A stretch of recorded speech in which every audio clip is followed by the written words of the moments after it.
PG విద్యార్థులకు కూడా fee reimbursement పునరుద్ధరిస్తాం. Study circle కానీ విద్యోన్నత పథకాలు కానీ మళ్లీ ప్రారంభిస్తాం. ఇంకో పక్క చంద్రన్న బీమా, ఒకప్పుడు మట్టి ఖర్చులే కాకుండా 5 లక్షల రూపాయలు మీ ఇంటికి డబ్బులు పంపించేవాళ్ళం. మళ్ళా నా బీసీల కోసం 10 లక్షల రూపాయలు ఎవరు చనిపోయినా మీకు ఇచ్చే బాధ్యత తీసుకుంటాం.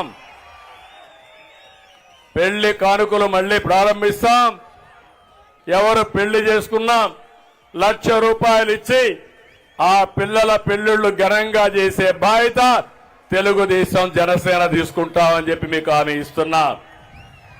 అదే మరిగా ప్రతి సంవత్సరం కుల ధృవీకరణ, క్యాస్ట్ సర్టిఫికెట్లు తీసుకోవాలి, దానికి లంచాలు ఇవ్వాలి. అలాంటి వ్యవస్థ అంతా కూడా రద్దు చేసి శాశ్వతంగా క్యాస్ట్ సర్టిఫికెట్లు ఇచ్చి ఎక్కడ ఎలాంటి ఇబ్బంది లేని వ్యవస్థకు శ్రీకారం చుడతామని మరొకసారి హామీ ఇస్తున్నాం.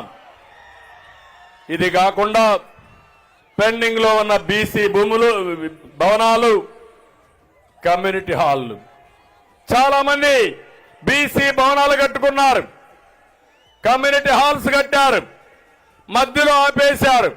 వచ్చిన వెంటనే 1 సంవత్సరంలో ఇవన్నీ పూర్తి చేసే బాధ్యత తెలుగుదేశం జనసేన ప్రభుత్వం తీసుకుంటామని చెప్పి కూడా నేను మీకు తెలియజేస్తున్నా. ఇది 10 సూత్రాలతో వెనుకబడిన వర్గాల కోసం బీసీ డిక్లరేషన్ తీసుకొచ్చాం. మీ దశ దిశ మార్చడానికి ఇది ఒక అవకాశం. 40 ఏళ్లుగా 42 ఏళ్లుగా ఆదరించారు. మీ రుణం తీర్చుకోవడానికి జై హో బీసీ కింద బీసీ డిక్లరేషన్ ఇచ్చామని మరొక్కసారి మీ అందరికీ విజ్ఞప్తి చేస్తున్నా.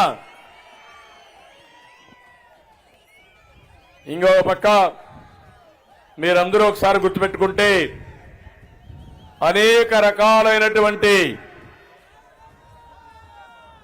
కులాలన్నీ ఉన్నాయి బీసీల్లో కూడా.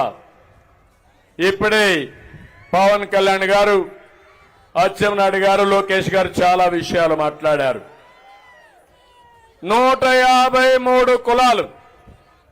మీరు లేకపోతే నాగరికత లేదు, మీరు లేకపోతే సమాజ హితం లేదు. ఈరోజు నాగరికతకు, మన సంస్కృతి సాంప్రదాయాలకి చిహ్నం వెనుకబడిన వర్గాలు. ఒక విషయం మీరు ఆలోచిస్తే, రజకులున్నారు. రజకులు బట్టలు దొక్కపోతే మనం ఇంత బాగా కనపడే పరిస్థితి రాదు, ఈ మీటింగ్కి వచ్చే పరిస్థితి కూడా లేదు. అలాంటి రజకులకు ఇబ్బంది ఉన్నాయి. అందుకే ఎప్పటి నుంచో కోరారు ఎస్సీ జాబితాలో పెట్టమని. తప్పకుండా కేంద్రంతో ఒత్తిడి పెంచి సాధించే వరకు మీకు అండగా ఉంటామని మరొకసారి హామీ ఇస్తున్నాం.